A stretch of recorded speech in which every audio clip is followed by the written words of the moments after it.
Rain drummed lightly against the window panes of Rosewood Lane, a quiet street nestled in the heart of St. Mary Mead. Though the village often rested in tranquillity, tonight a dark disturbance had seeped into its very fabric. At number 14, the residence of Lawrence Forsyth, the scene inside was one of disorder. A broken teacup lay shattered across the rug. A chair had toppled over near the writing desk, and on the floor, sprawled as though he had merely lain down to rest, was Forsyth himself, lifeless. It was not the presence of death that puzzled Sergeant Graves, but rather its peculiar nature. There were no signs of forced entry, no apparent weapon, and yet the cause of death was immediately unclear. Forsyth's expression was oddly peaceful, his fingers slightly curled, as if he had been reaching for something before his strength had simply abandoned him. "What do you make of it, Dr. Hargrove?" the sergeant asked, watching the village. Physician examined the body. Dr. Hargrove, a man of advancing years with thin spectacles perched on the bridge of his nose, sighed. No wounds, no blood. It could be natural causes, but something about the way he's positioned, it's as though he expected something. His pupils are dilated. Possible poisoning. Graves frowned. Poison, but there's no glass, no food. Nothing disturbed beyond the tea set. Hargrove gestured to the tea spilled across the rug. "I'll have to test it, of course. But this doesn't strike me as an accident." Graves stood, rubbing his jaw, then turned as he heard the front door creak open. In stepped Miss Jane Marple, her keen eyes scanning the room with the precision of a seasoned observer. She had arrived with a polite knock and an uncanny ability to be precisely where she was needed. "Oh dear," she murmured, glancing at Forsyth's still form before shifting her gaze to the disorder around him. "What a dreadful thing." "Indeed," Graves muttered. He wasn't about to dismiss Miss Marple's insights. He had seen her work before. "Poor Lawrence," she said softly. "He was a kind man, but not without his worries. Did anyone hear anything?" "No," Graves admitted. "No struggle, no cries for help, and yet—" he gestured vaguely at the body. "This doesn't feel natural." Miss Marple moved toward the desk, her eyes flicking over the scattered papers. "I wonder, was he expecting someone?" She reached down, picking up a single unassuming object, a fountain pen, its cap missing. Graves frowned. "What about it?" Miss Marple turned the pen in her fingers thoughtfully. "It's strange. If he was writing something when he collapsed, where is the paper? And why is the pen cap missing?" Graves sighed. "A scuffle, perhaps." "Perhaps," she murmured, but her tone suggested otherwise. Then something else caught her attention. Near the overturned chair, something had rolled beneath the desk. Bending carefully, she retrieved it, a small wooden token, faded but distinct, bearing a peculiar carving. "A chess piece," Graves said, puzzled. Miss Marple held it up to the light. "No. This is a marker from the old Rosewood Inn's game room. They used to use these for their private games, but the inn closed years ago." Graves took the token, weighing it in his palm. "Odd thing to be in his house. He never struck me as a gambling man." Miss Marple nodded, her mind already moving beyond the immediate scene. A silent witness had spoken, though not in words. The tea, the missing pen cap, and an old gaming token, disparate pieces of a puzzle that seemed impossibly mismatched. And yet, she knew, somewhere among them lay the truth. Miss Marple turned the small wooden token over in her fingers, her expression serene yet contemplative. The faint sound of rain against the windows punctuated the silence in the room, and the air held a peculiar stillness, as if the house itself was waiting for answers. Sergeant Graves, accustomed to more direct methods of investigation, shifted his weight uncomfortably. "So what do you make of it, Miss Marple?" he asked at last, eyeing the token with skepticism. "A relic from the past, nothing more, I'd wager." "Oh, I don't believe in meaningless things, Sergeant," she replied mildly, slipping the token into a handkerchief before tucking it safely into her handbag. "Everything has a purpose, even if we don't see it immediately." Graves sighed and gestured to one of his constables. "Take note of that. We'll look into it later."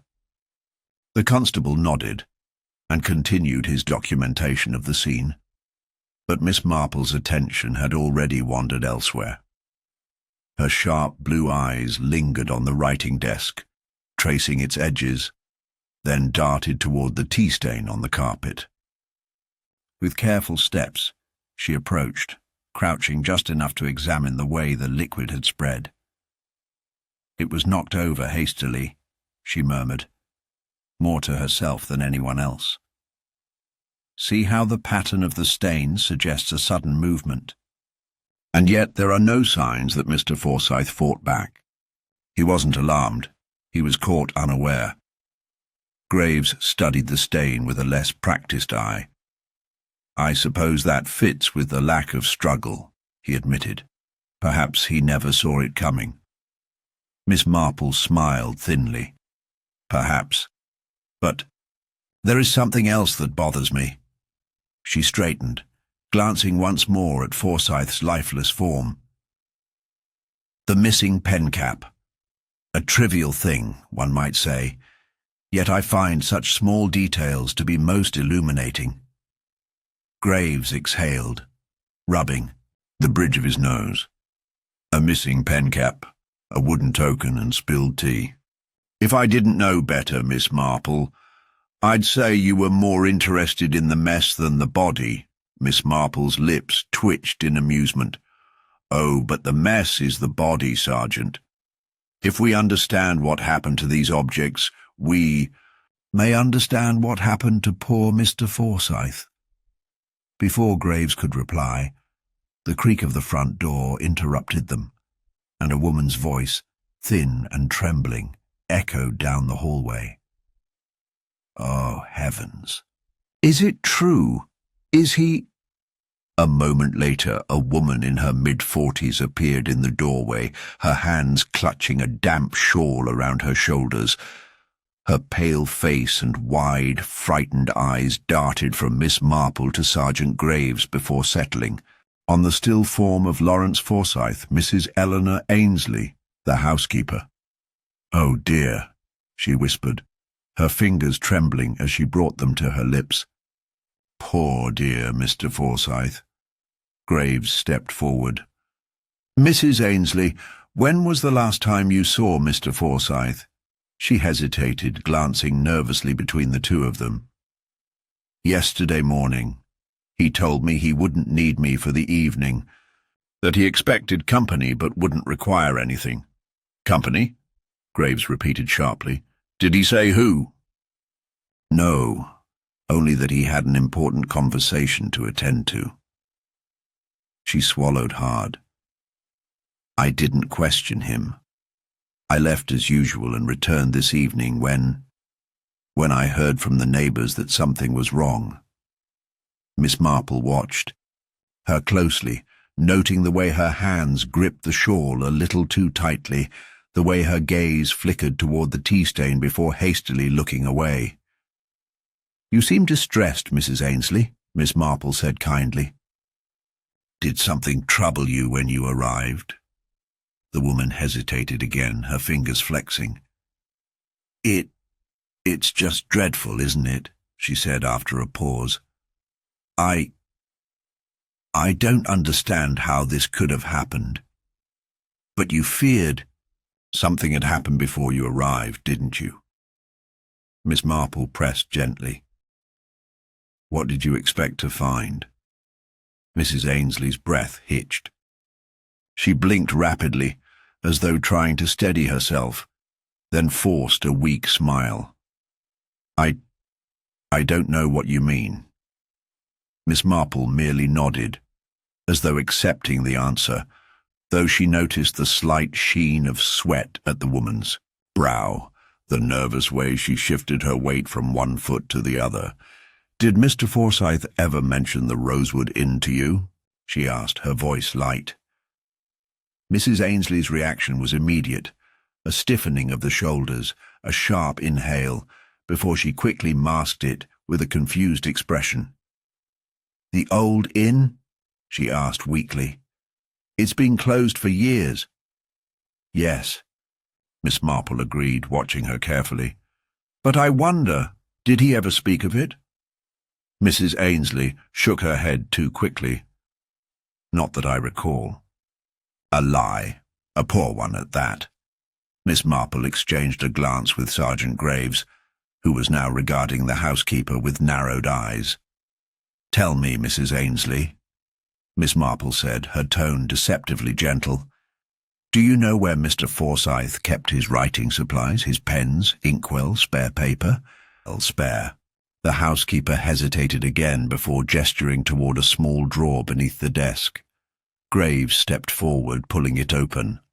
Inside, neatly arranged, were several sheets of blank paper, a full inkwell, and another fountain pen, this one, with its cap firmly in place. Miss Marple's fingers brushed against the pen on the desk, the one without its cap, and her mind whirred. A missing cap, a spilled cup, a wooden token from a place long forgotten, and a woman who was telling only part of the truth. The first signs of deception had begun to surface, but the full picture remained just out of reach. Miss Marple observed Mrs. Ainsley carefully, noting the slight tremor in her fingers as she tucked the damp shawl tighter around her shoulders. The housekeeper's reaction had been subtle, but, to trained eyes, her body betrayed her words. Lies were not always spoken. They often lived in the nervous flick of a gaze, the tightening of a jaw, the careful selection of what not to say. Sergeant Graves, less adept at reading such signs, pressed forward with the direct approach. "Mrs. Ainsley, you were the only one in Mr. Forsyth's employ. Are you sure you have no idea who might have visited him last night?" She shifted uncomfortably, her hands tightening into the fabric of her shawl. "I told you I don't know." Miss Marple smiled kindly. "Of course, my dear. But let us consider. If Mr. Forsyth had company, someone he was expecting, surely there would be signs. A second teacup, perhaps? A moved chair?" Mrs. Ainsley's eyes darted toward the tea stain, and Miss Marple saw the flicker of realization cross her face. The housekeeper had noticed something earlier but had chosen not to mention it. Before she could respond, the front door creaked open again, and a new voice filled the room, this one sharp and brisk. "This is an outrage, keeping me waiting outside while you question the help." A man strode in, removing his hat with a flourish. He was tall, well-dressed, and carried himself with the air of someone who believed the world ought to move at his convenience. His dark eyes scanned the room before resting on the body with a frown of exaggerated distaste. "Rupert Langley," he introduced himself, barely waiting for acknowledgement. "I was Lawrence's solicitor." He turned to Graves.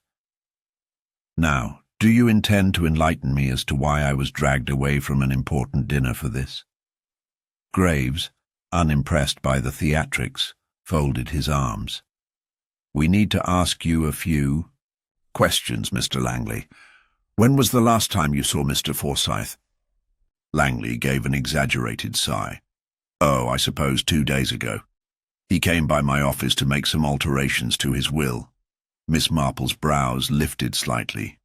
"His will?" "Yes. Langley said with a smirk. A rather unexpected revision. In fact, he wished to name a new beneficiary. Would you like to guess who? Graves stiffened. Go on. Langley's smirk widened. Mrs. Eleanor Ainsley. The housekeeper gasped, her hands flying to her mouth. That's not possible. Oh, but it is. Langley's voice was smooth, almost delighted by the attention. He was quite insistent. Told me he'd have the final documents signed by the end of the week. His gaze slid toward Forsyth's lifeless form. Looks like he didn't quite manage it, though. Graves turned to Mrs. Ainsley, whose face had gone pale. You didn't mention this. She shook her head vehemently. Because I didn't know. I swear it. I had no idea he intended to leave me anything. Langley chuckled. How convenient. Miss Marple observed the exchange closely. There was something too neat about it, too obvious. Forsyth altered his will in favor of his housekeeper, and now he was dead before the papers could be signed. It was the sort of motive a careless murderer might fabricate, a little too clear-cut for reality. She turned back to Langley. Tell me, Mr. Langley, did Mr. Forsyth seem troubled when you last spoke? The solicitor hesitated, the smug veneer slipping just a fraction. Well, he was rather preoccupied, kept glancing at the clock as if he had somewhere to be. He waved a hand dismissively. I assumed it was nothing of consequence. And did he mention the Rosewood Inn? Langley blinked. The old gambling house? He frowned. Now that you mention it. He did mutter something about debts and unfinished business. I thought he was being dramatic. Miss Marple nodded thoughtfully. Fascinating.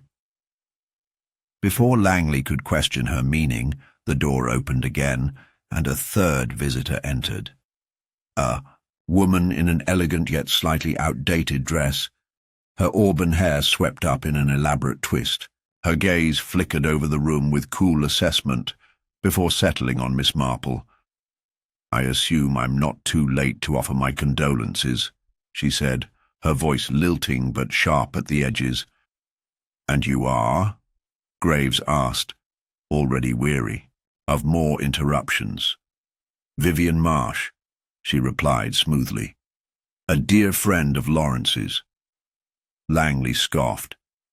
Dear friend? That's rich. Vivian arched a perfectly shaped brow. Jealousy doesn't suit you, Rupert, Graves cut in. When was the last time you saw Mr. Forsyth, Miss Marsh? Vivian's expression softened. Last night, I was here. A beat of silence passed. Graves's jaw tightened. And you didn't think to come forward? She sighed. I didn't know he was dead until I heard the news this morning. She glanced at the body, her lips pressing together. I left before anything happened. Why were you here? Miss Marple asked gently. Vivian hesitated. He asked me to come, said he had something important to tell me. And what was that? Her fingers twisted the small brooch at her collar. He never got the chance to say. Graves folded his arms. Convenient. Vivian's eyes flashed. I had no reason to harm him. Whatever he wanted to say, he never did. I left after 10 minutes. Miss Marple studied her. There was no trace of fear in her voice, no hesitation in her story, but something felt calculated. Langley chuckled under his breath. Well, this is quite the gathering, isn't it? The devoted housekeeper, the mysterious friend, and the solicitor who knew too much. And yet, Miss Marple said, turning toward him with a pleasant smile, only one of you is lying.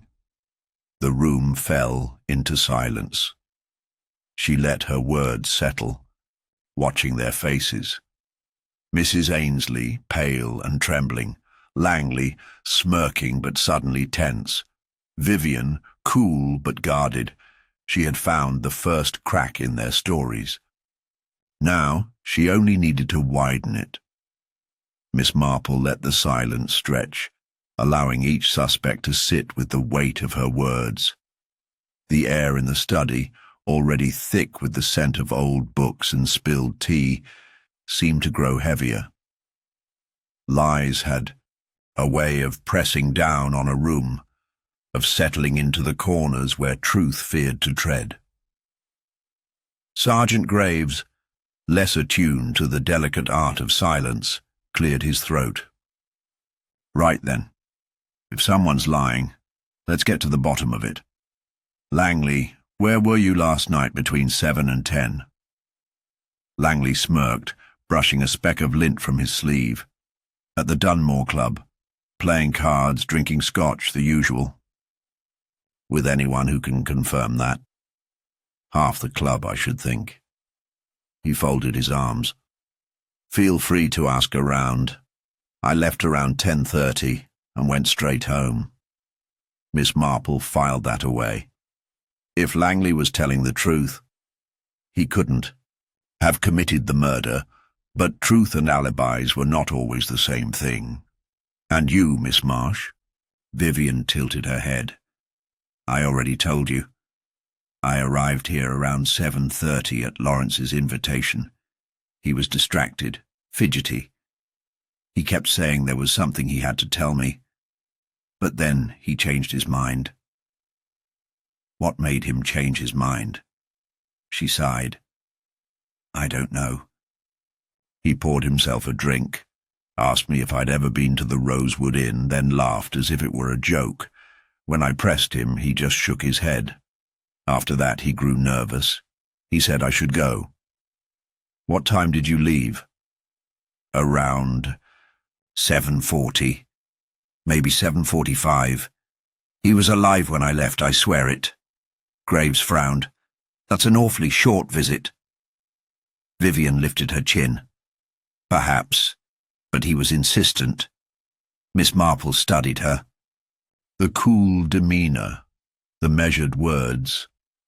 Vivian was composed, perhaps too composed.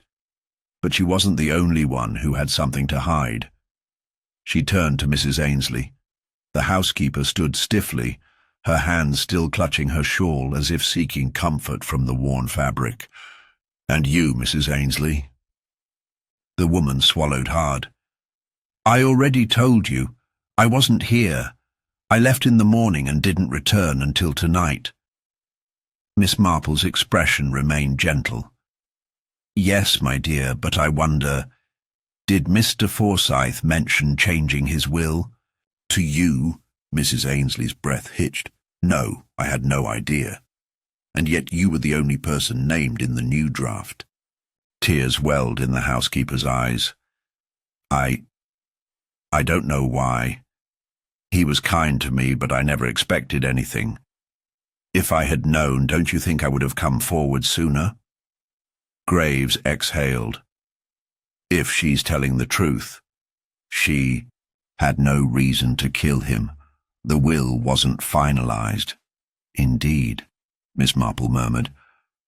Which makes one wonder, who did have something to gain? She turned her attention back to Langley and Vivian. Each of them had a connection to Forsyth, but neither had an obvious motive, not one that made sense, at least. The Rosewood Inn, she mused aloud.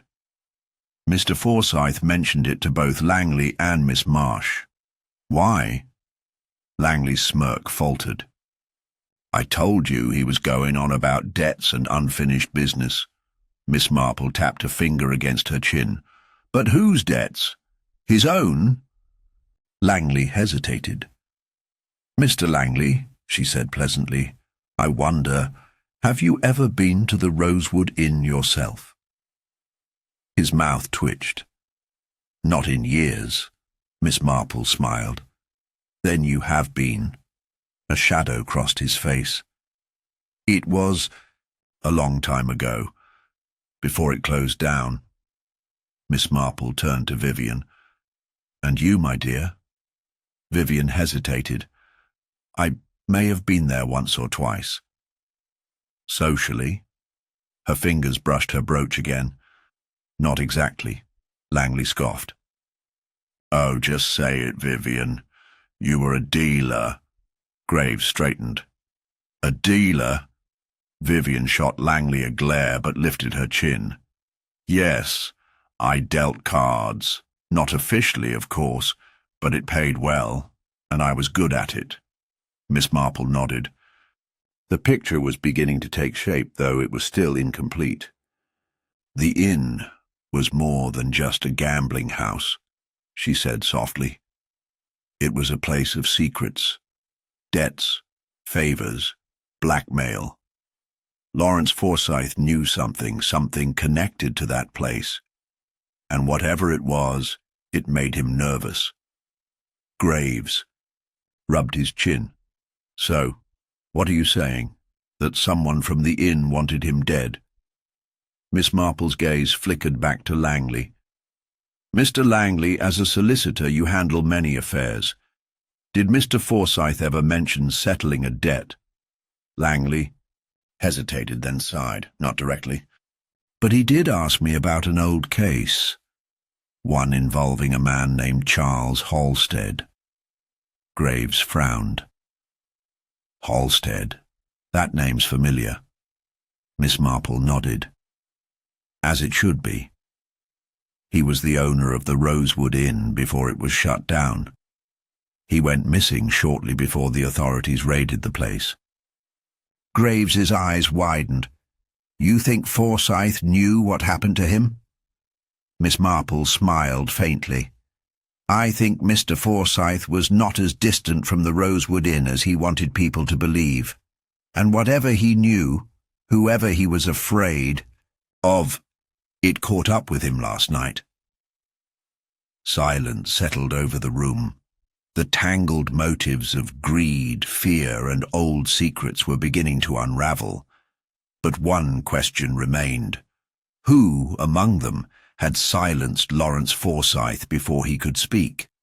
Sergeant Graves let out a slow breath, his gaze sweeping over the gathered suspects. "Right," he said, rubbing his hands together as if to physically grasp the threads of the case. "If Forsythe had knowledge about the Rosewood Inn and Halstead's disappearance, then it's possible he was killed to keep that secret buried." Langley let out a quiet chuckle. "Well, if that's the case, you ought to be looking for someone from that world. The Rosewood was shut down years ago. No one here had reason to care about old ghosts." Miss Marple's fingers laced together thoughtfully. "Ghosts do have a way of returning at inconvenient moments, don't they, Mr. Langley?" Before he could respond, there was a sudden commotion in the hallway. The heavy thud of boots against the polished wood, voices raised in authority. A constable hurried into the study, his face alight with the thrill of discovery. "Sir, we found something." Graves turned. "Well, spit it out then." The constable stepped forward, holding up a small object wrapped in cloth. As he unwrapped the contents sent a murmur through the room. A pearl-handled revolver, its silver barrel dull in the dim light, lay nestled in the fabric. "Where was this?" Graves asked. "Behind the flower bed, just outside the study window." A silence fell. Graves turned to Miss Marple, his expression unreadable, then back to the suspects. "It was fired recently," the constable added. "Still has the smell of gunpowder on it." Langley's smirk vanished. Vivian inhaled sharply. Mrs. Ainsley looked close to fainting. Graves lifted the revolver with a gloved hand. "This could be the murder weapon." Langley scoffed. "Could be? That's a nice way of saying you've found your killer." Miss Marple tilted her head. "Have we, Mr. Langley?" He gestured toward Mrs. Ainsley. Come now, isn't it obvious? She's the one who stood to gain the most from Forsyth's death. That will wasn't finalized, was it? Maybe she found out in time. Maybe she killed him before he could sign it. Mrs. Ainsley gasped. I would never. You were here alone all morning, weren't you? Langley continued, pressing forward. Plenty of time to hide a gun. Graves shot her a hard look. Mrs. Ainsley, do you own a firearm? She shook her head violently. No, never! Then how do you explain this? Graves held up the revolver. Tears spilled down her cheeks. I don't know. Vivian's voice cut through the tension. Calm and collected. That's enough, Graves. If she says it isn't hers, we have no reason to assume otherwise. Graves frowned. Then whose is it? No one spoke. Miss Marple studied the gun carefully. Something about it was odd, though she couldn't yet put her finger on it. The revolver was elegant, expensive, a piece that belonged to someone with refined taste. Not the kind of weapon one would expect a housekeeper to own. Graves sighed. For now, I'm placing Mrs. Ainsley under temporary house arrest. Until we sort this out, she's not to leave. Mrs. Ainsley sobbed, her frail shoulders shaking. Langley nodded in satisfaction. A wise decision, Sergeant. Miss Marple remained silent. Something was wrong. Everything fit too neatly. The revolver appearing so conveniently, the implication that Mrs. Ainsley was the only one with motive. It was all too easy. Graves turned to Vivian. And you? I assume you don't recognize the gun either. Vivian hesitated. It was barely perceptible, but Miss Marple caught the flicker of something in her eyes before she masked it with a cool expression. I can't say I do, she answered smoothly. Miss Marple filed the moment away. Graves grunted. We'll send this to ballistics. If it matches the bullet that killed Forsyth, we'll know for sure. Miss Marple glanced at the window. The study overlooked the garden where the revolver had supposedly been found. If the murderer had fired from there, it would have been an awkward shot. Not impossible, but inconvenient. And if the killer had been inside, why throw the weapon outside? It felt like a stage clue, planted deliberately. Langley, looking far too pleased with the turn of events, straightened his jacket. Well, I suppose that concludes our unpleasant little affair. Mrs. Ainsley, I do hope you've got a good solicitor. Miss Marple's gentle voice cut through the tension. Oh, but Mr. Langley, you seem awfully eager to have this case closed. Why is that, I wonder? Langley stiffened, but before he could reply, a constable entered, looking nervous. Sergeant, we checked the gun's serial number. It's registered to a Charles Halstead. A stunned silence followed. Graves frowned. Halstead? But he's... Miss Marple's voice was soft. Missing. Not dead. Langley paled. Vivian turned away, her hands clasped tightly. Mrs. Ainsley let out a breath, trembling. Then I didn't. No, Miss Marple said firmly. You didn't. The puzzle had shifted once more, and a far more dangerous truth was beginning to take shape. The revolver was no accident. It was a message. And if Charles Halstead's name was tied to it, then the real killer was still out there, watching, waiting. Miss Marple adjusted her lace gloves. They had been too quick to assume the case was solved, and someone had counted on that mistake. Miss Marple sat quietly, her keen eyes scanning the anxious faces before her. The revolver had shifted, the narrative, yanking them all back into the past, a past that was not as forgotten as some wished it to be. Charles Halstead's name had surfaced like a ghost, and with it, the certainty that the true killer was still lurking in the shadows. Sergeant Graves, who had moments before been so sure of Mrs. Ainsley's guilt, now seemed unsettled. "Halstead's gun," he muttered.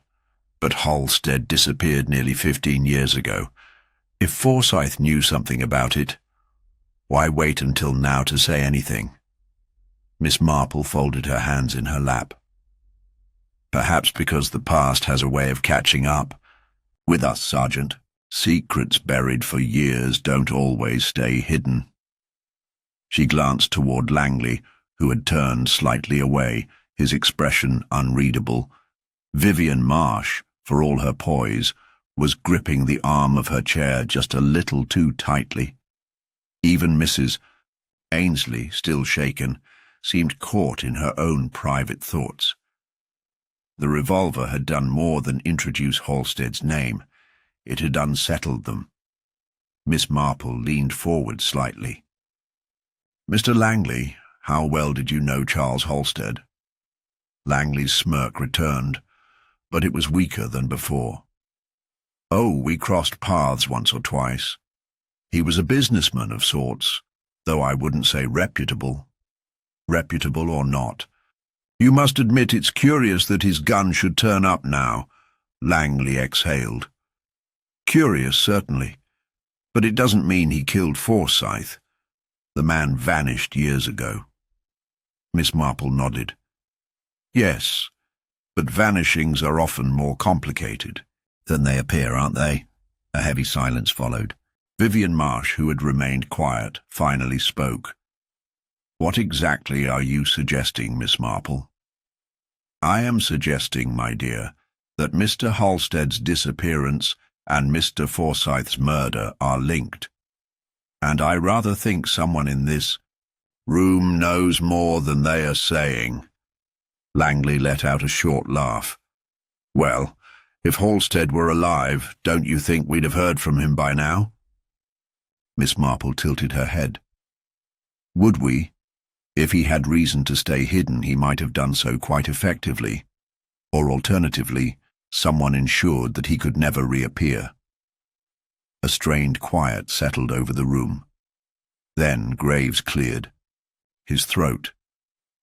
"Miss Marple, are you saying Forsyth's murder wasn't just about the will or some old gambling debt? That it goes back to whatever happened to Halstead?" "I believe so, yes." Graves muttered a curse under his breath. "Then we need to start looking into Halstead's associates. If Forsyth knew something, maybe he told someone else before he died." Miss Marple nodded. "Indeed, and I would suggest we begin with the Rosewood Inn." Vivian flinched, almost imperceptibly, but Miss Marple noticed. Graves frowned. "The place has been closed for years," Miss Marple smiled faintly. "Yes, but memories have not." The name had stirred something in more than just Forsyth. The Rosewood Inn had not simply been a place of gambling. It had been a crossroads, a den of secrets, where the desperate and the powerful had mingled in the shadows. And it was there, Miss Marple suspected, that this tangled mystery had truly begun. Graves exhaled sharply.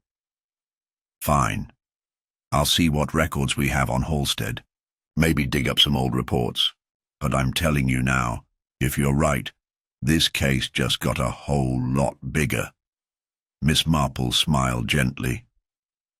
"Oh, Sergeant, I do believe it was always big. We simply hadn't seen the full picture yet." Langley and Vivian exchanged a glance, fleeting but unmistakable.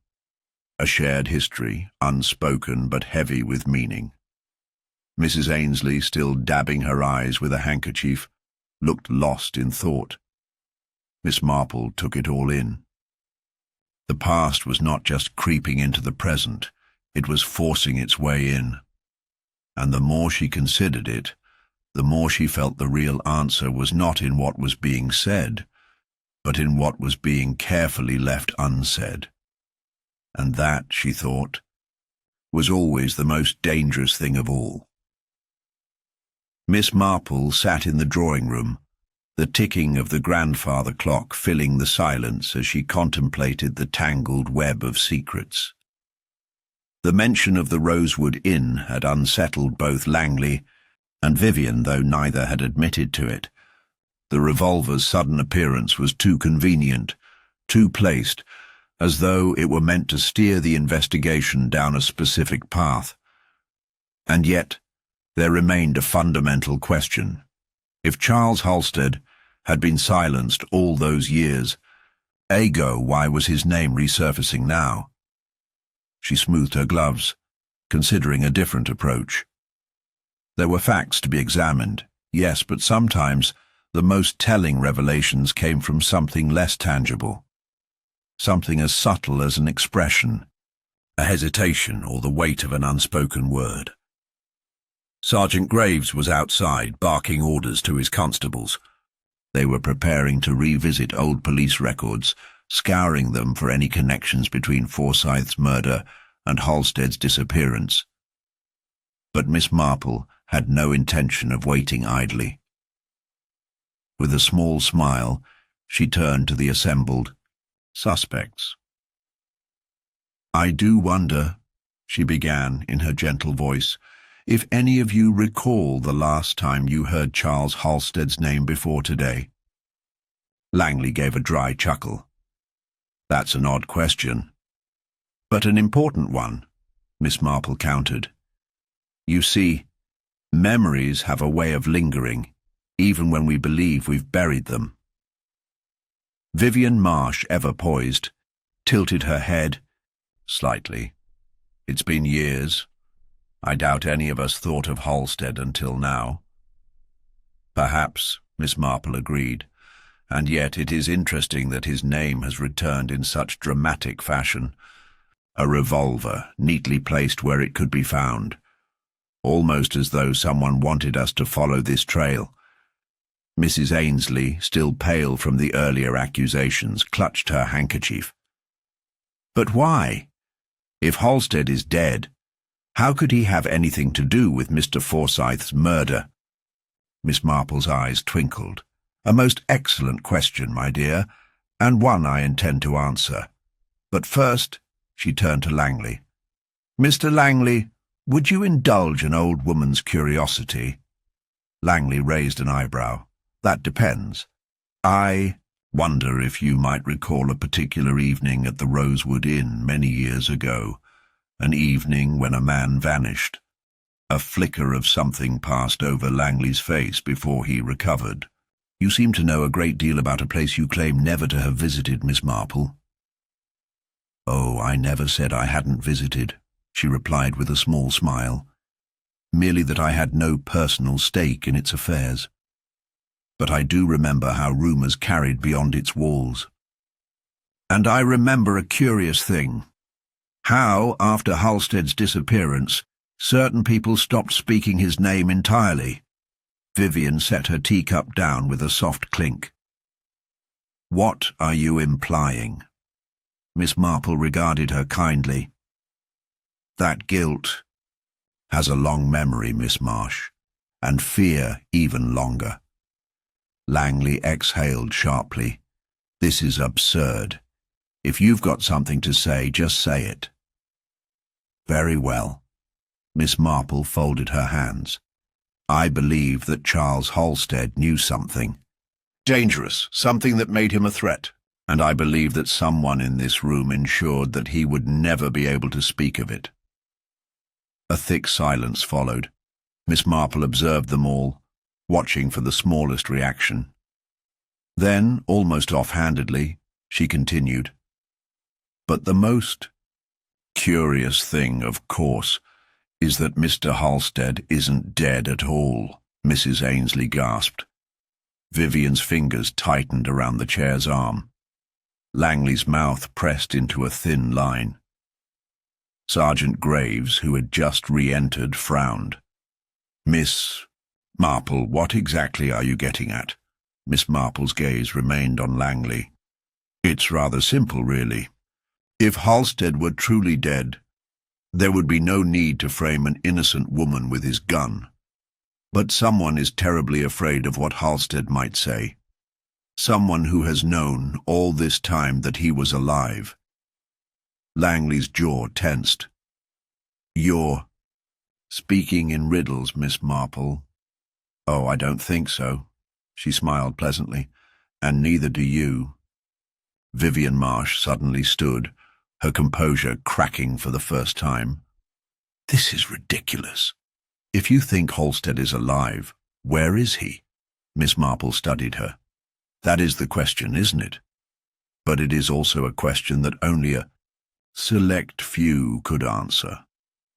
Tell me, Miss Marsh, what did happen on the last night you saw him? Vivian's breath hitched. It was subtle, but it was there. Miss Marple gave a knowing nod. Yes, I thought so. Langley turned sharply to Vivian, his eyes flashing a warning, don't, but it was too late. The crack had appeared. The careful deception was beginning to fracture, and Miss Marple had every intention of breaking it wide open. The room crackled with tension as Miss Marple's quiet pronouncement hung in the air. Vivian Marsh's hands clenched at her sides, her usually composed face now rigid with strain. Langley, for all his casual bravado, had stiffened just enough to betray his discomfort. The illusion of control was slipping through their fingers. Sergeant Graves cleared his throat, stepping forward. Miss Marsh, he said, voice low, measured. I think you'd best sit back down. For a moment, it seemed she might bolt. Then, with slow precision, she lowered herself into the chair, her shoulders drawn tight. Miss Marple studied her thoughtfully. You knew Charles Halstead, didn't you? Vivian exhaled sharply, tilting her chin. I met him a few times. Nothing of consequence. But enough that his name unsettles you now, Miss Marple observed.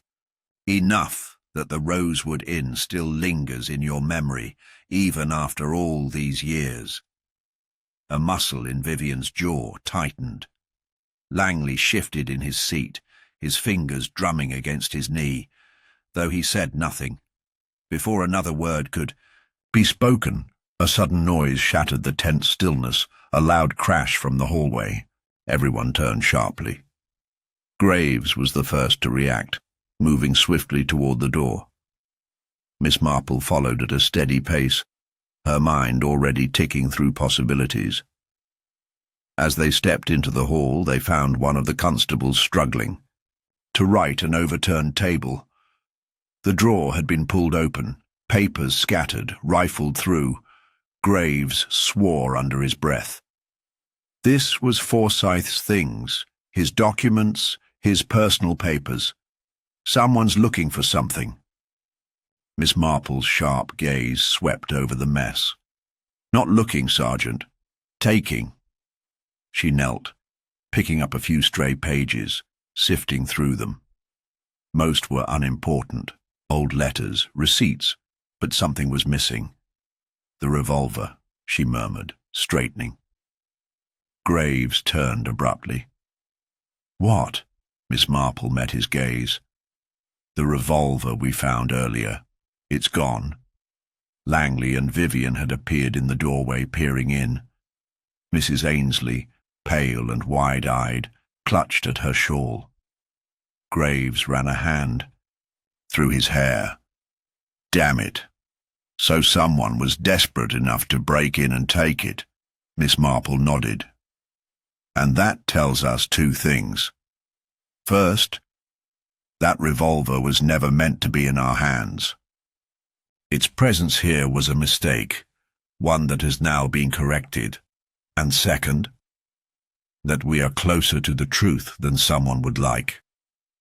Graves exhaled sharply, frustration etched into his face. This changes things. If we can't prove where that gun came from, we can, Miss Marple assured him. We already know whose it was. The question is, why did someone think removing it would erase that fact? Langley, arms crossed, gave a dry chuckle. You lot act as though a missing gun is the end of the world. You still have your theories. Don't you? Miss Marple smiled serenely. Yes, and you, Mr. Langley, seem quite confident that it doesn't matter. Langley's smirk twitched slightly.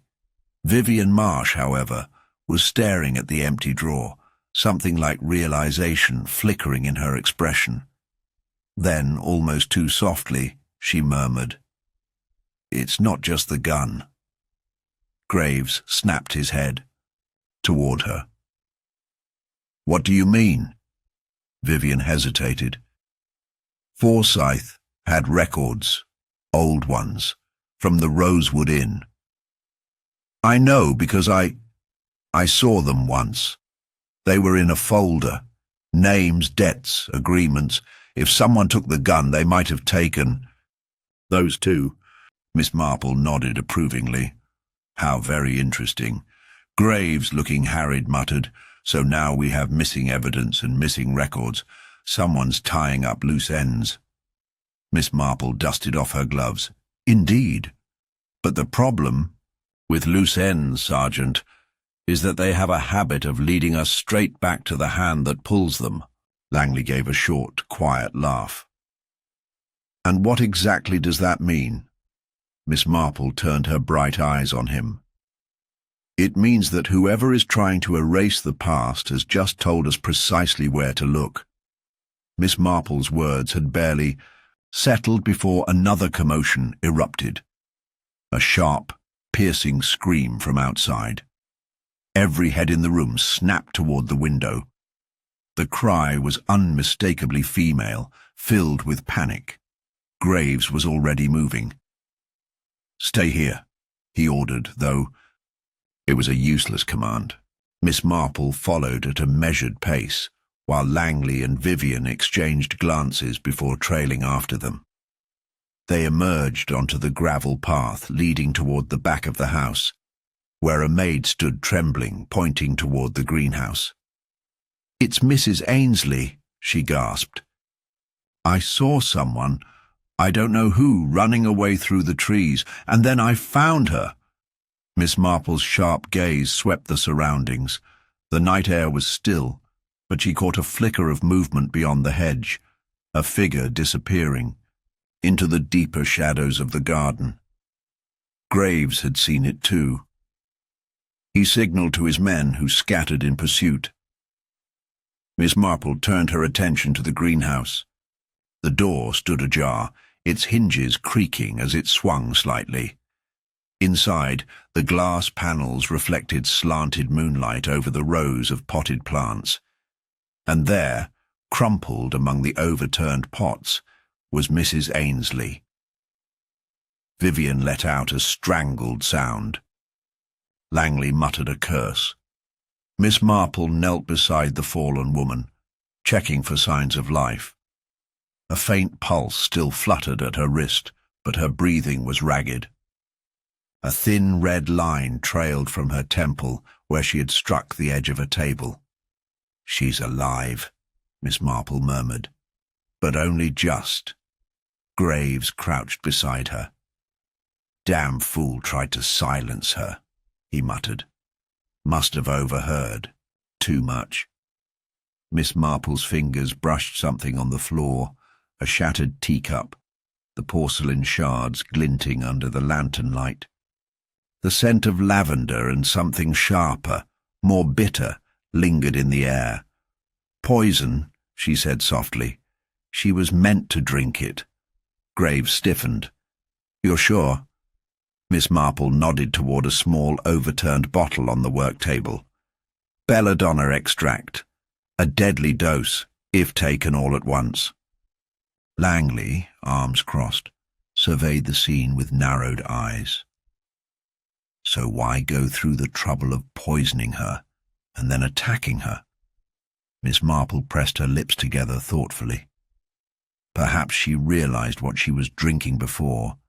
It was too late. Perhaps she struggled.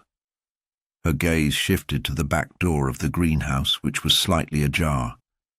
And someone realized they had to act quickly before she could warn us. Graves barked an order, and a constable rushed off to fetch a doctor. Meanwhile, Miss Marple carefully inspected the remnants of the poisoned tea. Someone knew Mrs. Ainsley was close to the truth, she said, glancing at Vivian and Langley. And they were willing to kill to keep her silent. Vivian shook her head, arms wrapped around herself. But she barely spoke during the investigation. What could she have known? Miss Marple smiled faintly. Sometimes it is not what one says that makes them dangerous. It is what they notice. Graves grunted. Whoever it was, they're still out there. Miss Marple's expression was serene, but her eyes gleamed with something sharper. Yes, she agreed, and they're growing desperate. Langley exhaled. And desperation makes people reckless. Miss Marple met his gaze evenly. Precisely, Mr. Langley, which is why I suspect they will make another mistake very soon. And, in that moment, she knew. The murderer wasn't finished yet. Miss Marple stood amid the shattered porcelain and the lingering scent of belladonna, her gaze sweeping the greenhouse with quiet precision. The violence of the scene was evident. The overturned pots, the spilled soil, the still form of Mrs. Ainsley. But it was not the disorder that held her attention. It was the careful correction of a mistake. The attempted poisoning, then the sudden panicked attack. It suggested a murderer caught off guard, forced to act rashly. And that was telling. Up until now, their culprit had been meticulous, always a step ahead, erasing evidence before it could be fully examined. But tonight, their hand had been forced. Vivian, standing near the threshold, shifted uneasily. Whoever did this, she murmured. They must have known Mrs. Ainsley had figured something out. But how? She didn't seem to be doing any investigating. Miss Marple turned toward her, studying her with that same serene sharpness. Oh, but she was without realizing it. Graves returned from issuing orders, his brow furrowed. We didn't catch anyone fleeing the scene. Whoever it was, they know the grounds well. Miss Marple nodded. Yes, and that knowledge suggests familiarity. This isn't the work of an outsider. Langley exhaled through his nose. So we're back to our original suspects. Not quite, Miss Marple said lightly. We are, I believe, one step ahead. Consider the pattern emerging. Graves folded his arms. What pattern? Miss Marple gestured toward the teacup fragments. Each time we have come close to a revelation, something has disappeared. First the revolver and the old records. Now an attempted witness. The pattern is one of removal, of erasure. But erasing something implies one thing, that something was there to begin with. Langley frowned. I don't follow. Miss Marple's voice remained calm. Whoever has been orchestrating these events, they are not merely covering their tracks. They are rewriting them. The room fell silent. Vivian's fingers tightened around the edge of the work table. Are you saying? She hesitated, choosing her words carefully. That someone has been altering our understanding of the past? Miss Marple inclined her head. Precisely. And that, my dear, means that there is one question we have yet to ask. What have we been told that isn't true? A quiet dread settled over the group. Graves glanced down at Mrs. Ainsley, still unconscious. If she noticed something, we need to figure out what it was before it's too late. Miss Marple turned her gaze to the work table. Among the clutter of gardening tools and scattered notes, a small, water-stained ledger lay half-buried beneath an overturned pot. Gently, she lifted it, brushing the soil from the cover. It was old, its pages yellowed with age. "Ah," she murmured. "Now this is interesting." Graves peered over her shoulder. "What is it?" She flipped through the pages. "A guest book," she said softly. "From the Rosewood Inn." Langley stiffened, but the records were stolen. Miss Marple's eyes twinkled. "Yes, the official ones were. But a place like the Rosewood Inn... Well, it was a place of discretion, was it not?" She tapped the edge of the book. "And a clever housekeeper, like Mrs. Ainsley, would have kept a separate record, something less official, something for her own protection." Vivian sucked in a breath. Then she knew something all along. Miss Marple flipped to a page near the end, then paused. Her gaze sharpened. "Oh my." Graves leaned in. "What is it?" Miss Marple held up the open book. There, scrawled among the old guest names, was an entry dated over a decade ago. The name listed was one they all recognized: Charles Halstead. But beneath it, written in an unmistakably different hand, was an annotation. One word, circled in faded ink: alias, silence. Langley's voice was uncharacteristically quiet. "Alias," Miss Marple nodded. "And that, my dears, is the missing piece." Vivian paled. "He wasn't who he said he was." Miss Marple smiled faintly. "No, and that means his murder was never about Charles Halstead at all." Graves inhaled sharply, realization dawning in his expression. "Then who the hell was he?" Miss Marple closed the book gently. "That," she said, "is precisely what our killer has been trying to hide." Miss Marple closed the guest book with a soft thud, her fingers lingering on the worn cover.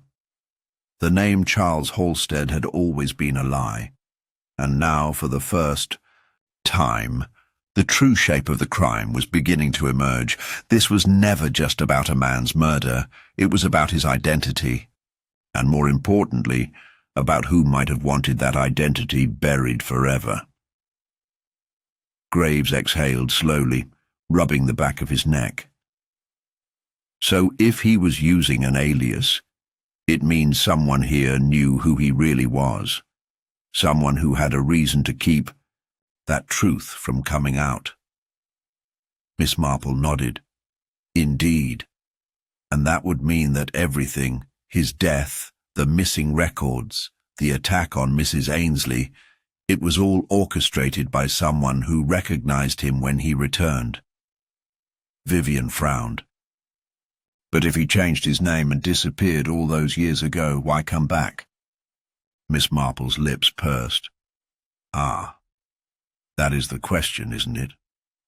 She turned her gaze back to the guest book, flipping through the pages with practiced ease. Her fingers stopped on another entry, one that had been hastily scratched out with dark ink. The name was unreadable, but the date beside it matched exactly with Charles Halstead's stay at the Rosewood Inn. A deliberate attempt to erase someone else's presence. Miss Marple's sharp eyes darted up.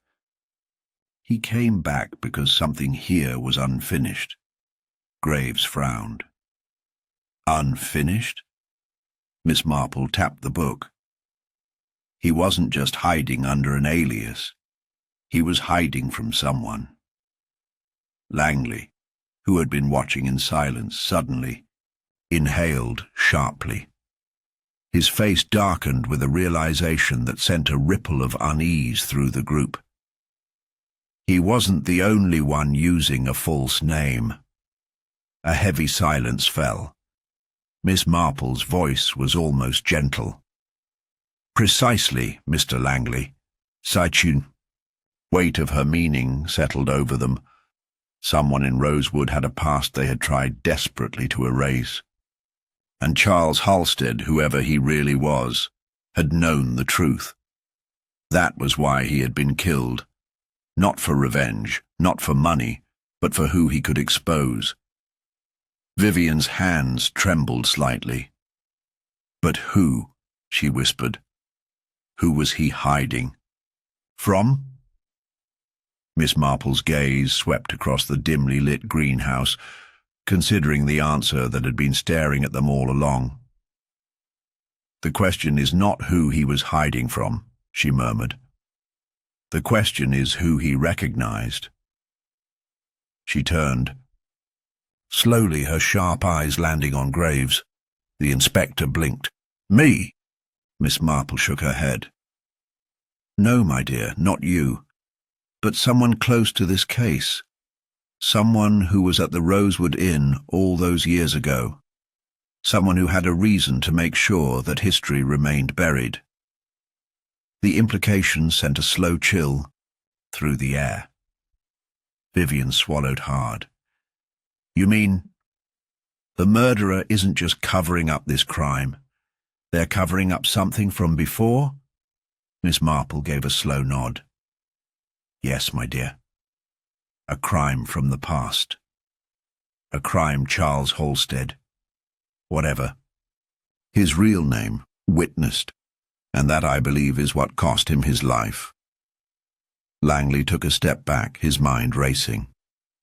"But that would mean—" The sound of footsteps interrupted him, heavy, deliberate. A shadow loomed in the doorway. Miss Marple turned calmly, her expression unreadable, as the figure stepped forward.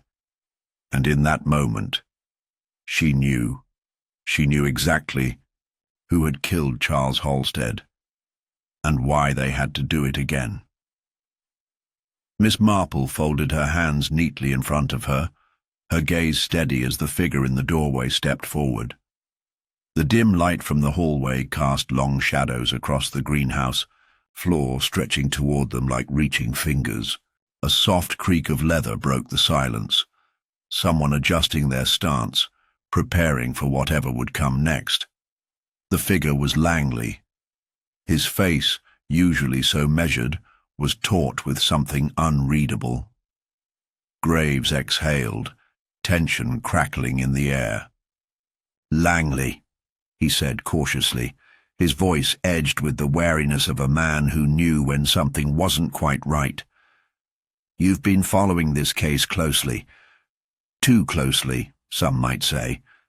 Langley gave a dry chuckle, stepping fully into the room. "And what exactly are you implying, Inspector?" Miss Marple tilted her head slightly, her keen blue eyes studying him with quiet precision. "That you knew who Charles Halstead really was the moment you saw him." Langley stilled. It was almost imperceptible, the tightening of his jaw, the flicker of his gaze. But Miss Marple saw it. She always did.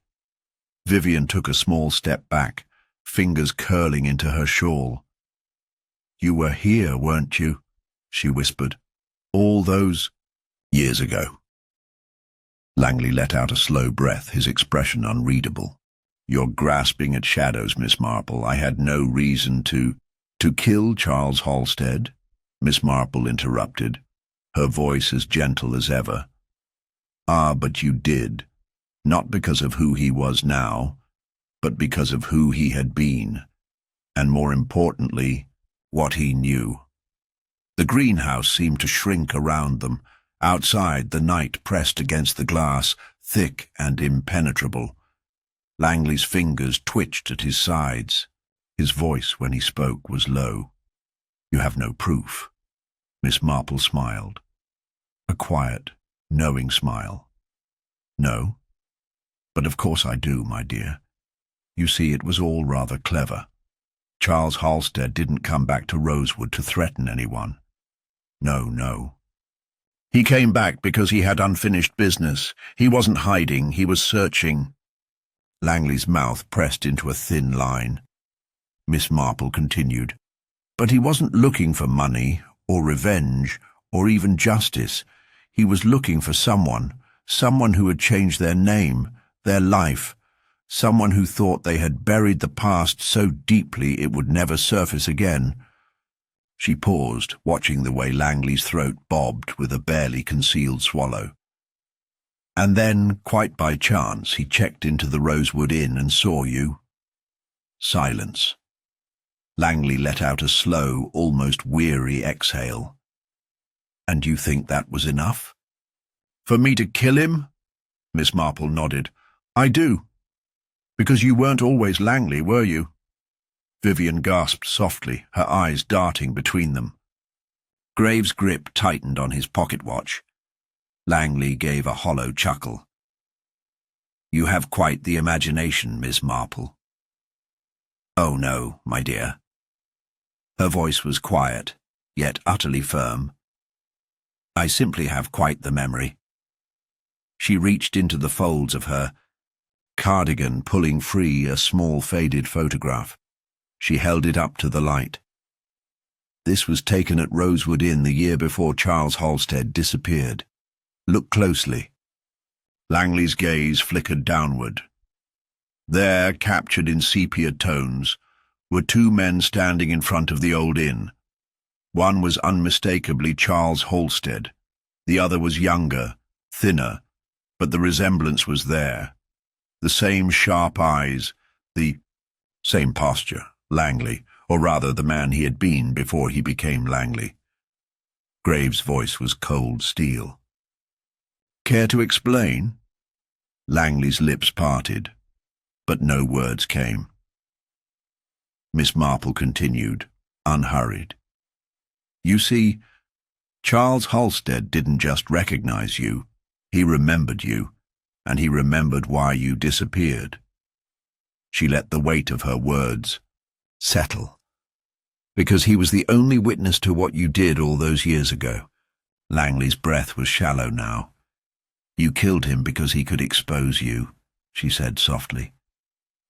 And then, when the investigation got too close, you tried to cover your tracks, removing evidence, attacking Mrs. Ainsley to keep her silent. But in the end, the past has a way of catching up with us, doesn't it? Langley's jaw clenched. Graves took a deliberate step forward, hand brushing the hilt of his revolver. I suggest you don't do anything foolish, Langley. For a moment, just a moment, it seemed as though Langley might run. His gaze flickered to the door, calculating. Then his shoulders sagged. A bitter laugh escaped him. Well, he murmured, voice edged with something tired and broken. I suppose it was only a matter of time. Graves reached for his cuffs. Miss Marple watched, hands still folded, as the final piece of the puzzle fell into place. As Graves snapped the cuffs around Langley's wrists, the tension in the room seemed to release, if only slightly. Vivian let out a shaky breath, and Mrs. Ainsley, who had been clutching the back of a chair, finally sank into it with an exhausted sigh. Langley didn't resist. His face, once rigid with denial, now held only quiet resignation. Graves turned to Miss Marple. I must say, ma'am, you've outdone yourself. We might have followed the false trail forever if not for your sharp eye. Miss Marple smiled in that gentle, knowing way of hers. It was simply a matter of listening, Inspector. People often tell you the truth without realizing it. Langley let out a dry chuckle. So that's it, then? You think you've solved it? Miss Marple's smile didn't waver. Haven't we? Langley held her gaze for a long moment before glancing away. Suppose it doesn't matter now, he muttered. Graves gave a short nod and motioned toward the door. Let's go. Langley moved to obey, but just as he reached the threshold, a voice from the doorway stopped everyone cold. "You've got the wrong man." Every head turned. There, standing in the entrance to the greenhouse, was Dr. Howard Lytton. His normally composed face was pale, his expression unreadable. A gust of wind rattled the glass panes, but inside, the silence was deafening. Graves narrowed his eyes. "Dr. Lytton, what are you talking about?" Lytton swallowed. His hands twitched at his sides. "Langley didn't kill Charles Halstead." Langley let out a bark of laughter. "Oh, come now. What's this?" Miss Marple observed. Lytton carefully. "You know something, don't you, Dr. Lytton?" Lytton's throat bobbed. He looked like a man on the precipice of something he had tried very hard to bury. "Langley may have had secrets," he said carefully, "but he didn't kill Halstead. I did." A stunned silence filled the greenhouse. Vivian gasped, stepping back as Mrs. Ainsley clutched at her throat. Graves took a step forward. "Doctor, I don't know what game you're playing, but it's not a game." Lytton's voice was low, almost defeated. "I killed Charles Halstead, and I'd do it again." Langley turned, his expression dark with something unreadable. "Why confess now?" Lytton exhaled heavily, rubbing a hand down his face. "Because I couldn't let an innocent man take the fall. Not when I'm the one responsible." His gaze flickered. To Miss Marple, something like reluctant admiration in his eyes. She would have figured it out anyway. It was only a matter of time. Miss Marple inclined her head slightly, as if acknowledging an inevitability. Graves remained wary. "Then start talking, Doctor. If this is a confession, I want to hear every detail." Lytton nodded, exhaling sharply. "It wasn't planned," he admitted. "Halstead came to me that night. Said he had proof of something that could destroy everything I'd built. He was bluffing, I thought, but I couldn't take the risk. I tried to reason with him, but he wouldn't listen. He kept pushing, pressing, and then..." His jaw tightened. "Then I lost my temper." Vivian let out a horrified gasp. "It was quick," Lytton continued. "A single, sharp blow. I didn't even realize what I'd done until I saw him on the ground. And by then, it was too late." Graves studied him carefully. "And the body?"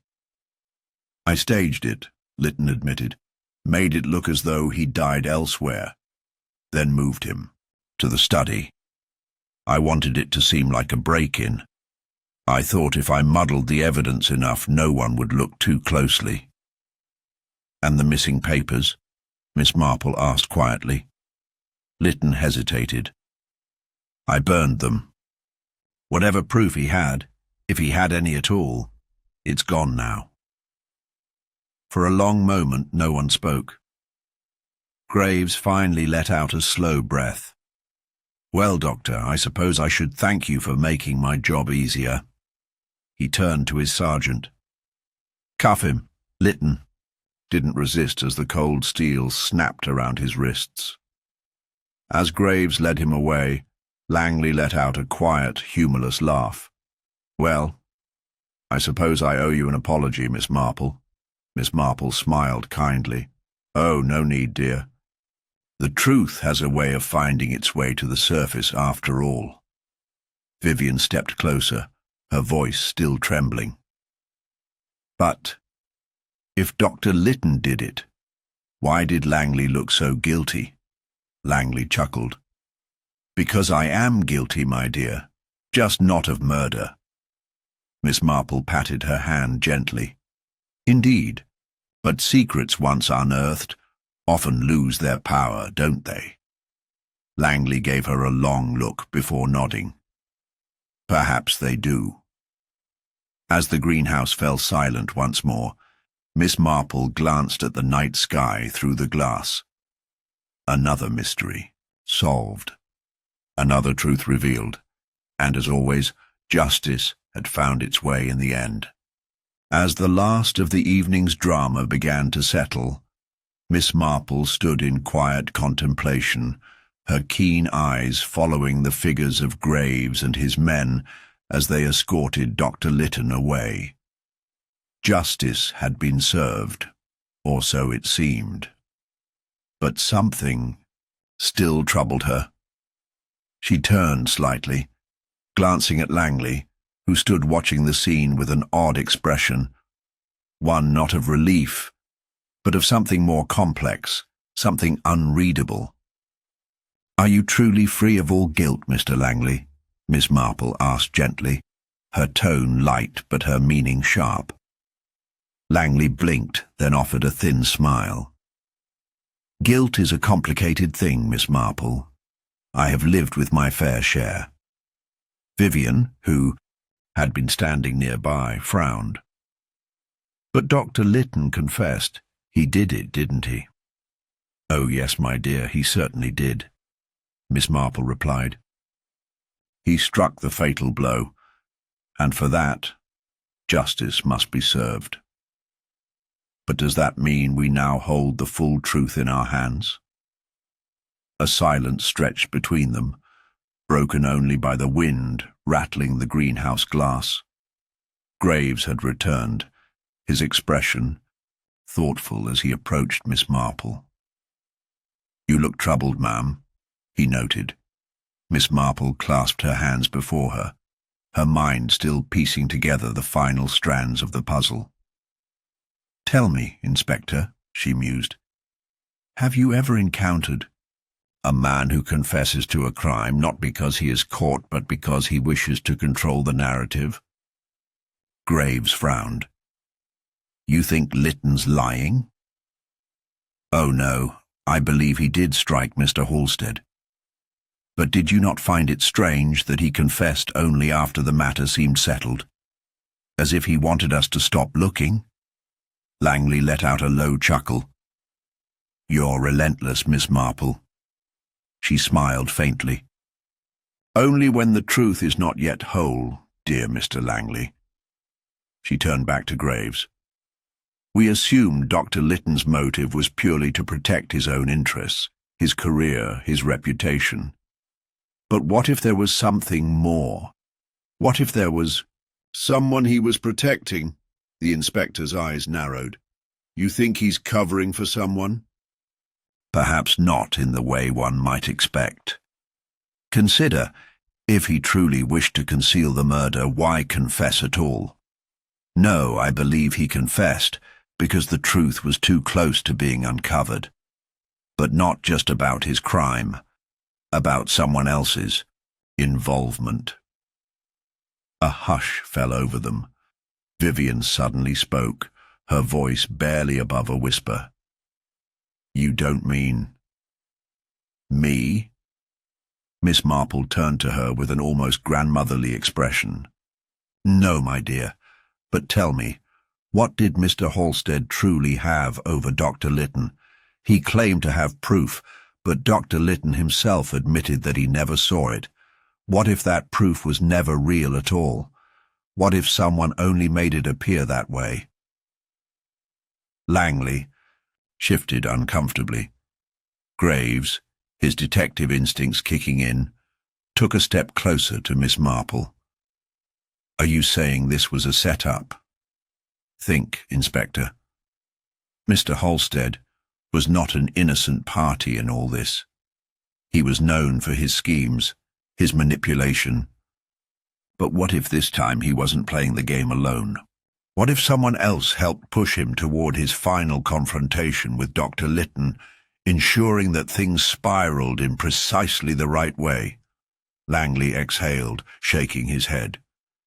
You make it sound as if someone engineered the entire tragedy. Miss Marple. She met his gaze evenly. Didn't they? Another silence.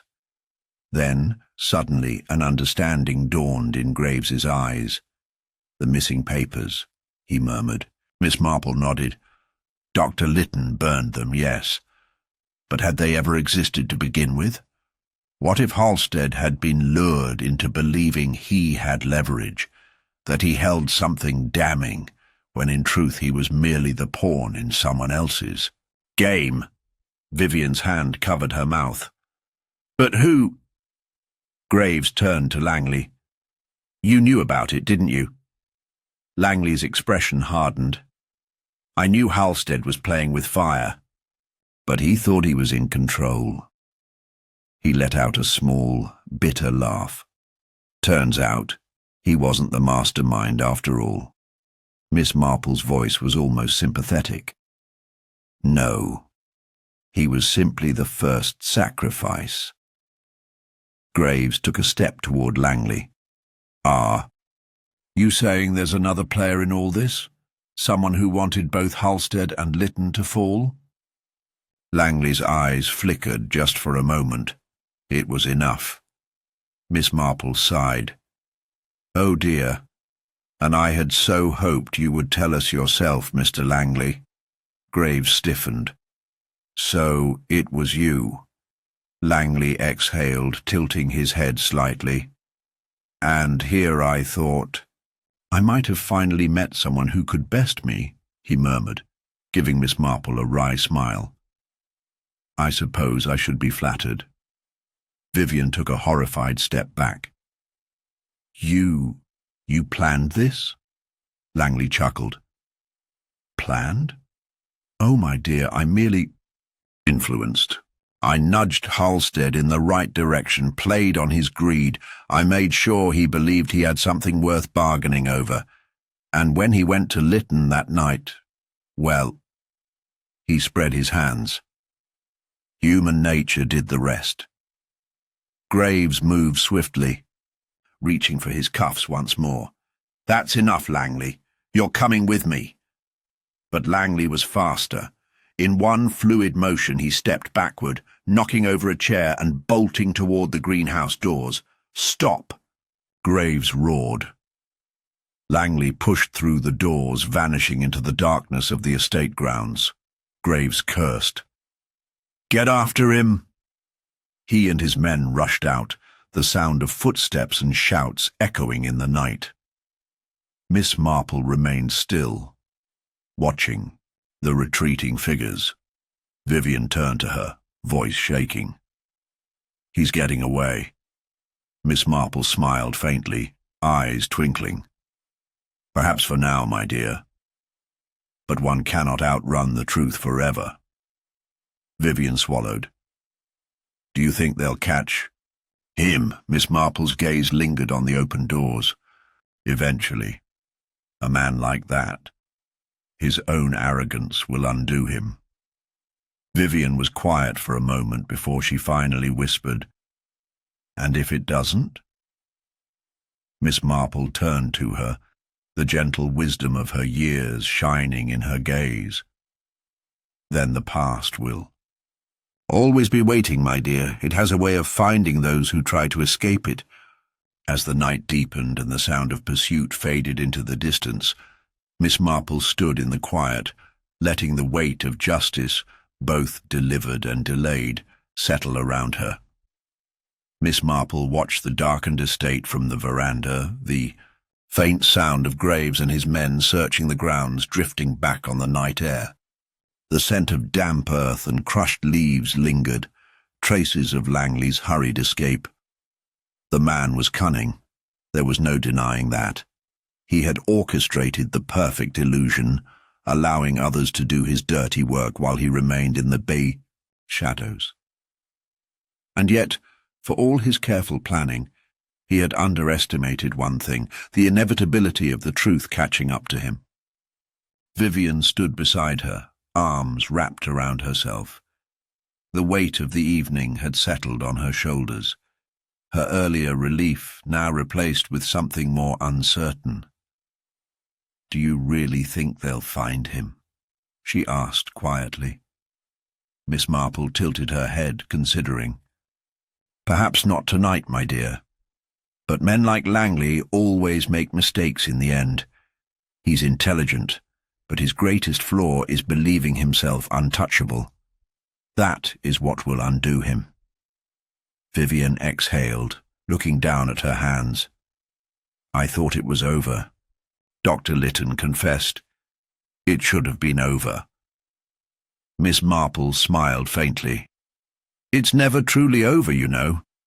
There are always loose threads, things left unsaid. No crime, no matter how neatly tied up, is ever entirely without its mysteries." The young woman turned to her, brow furrowing. "What do you mean?" Miss Marple didn't answer right away. Instead, she turned back to the house, her sharp eyes sweeping the grand looming structure. The windows were dark, save for a single, flickering light in the study where Inspector Graves had left some of his men to process the final details of the case. The night had settled into a deceptive stillness, yet something still felt amiss. A single persistent thought had nestled itself into her mind. Langley had admitted to manipulating Halstead, nudging him toward his confrontation with Dr. Lytton.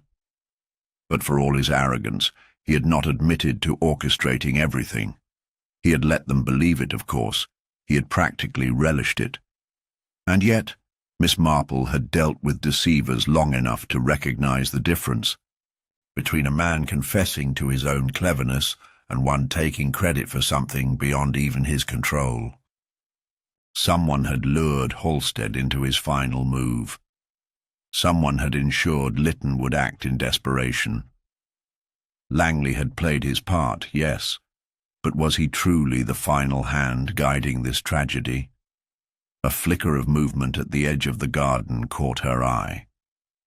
Just a shadow, perhaps, or something more? Vivian saw the way her expression shifted. "Miss Marple," she smiled gently. "Nothing, my dear, just an old woman's musings." But the feeling remained, an unfinished note in a melody that should have ended.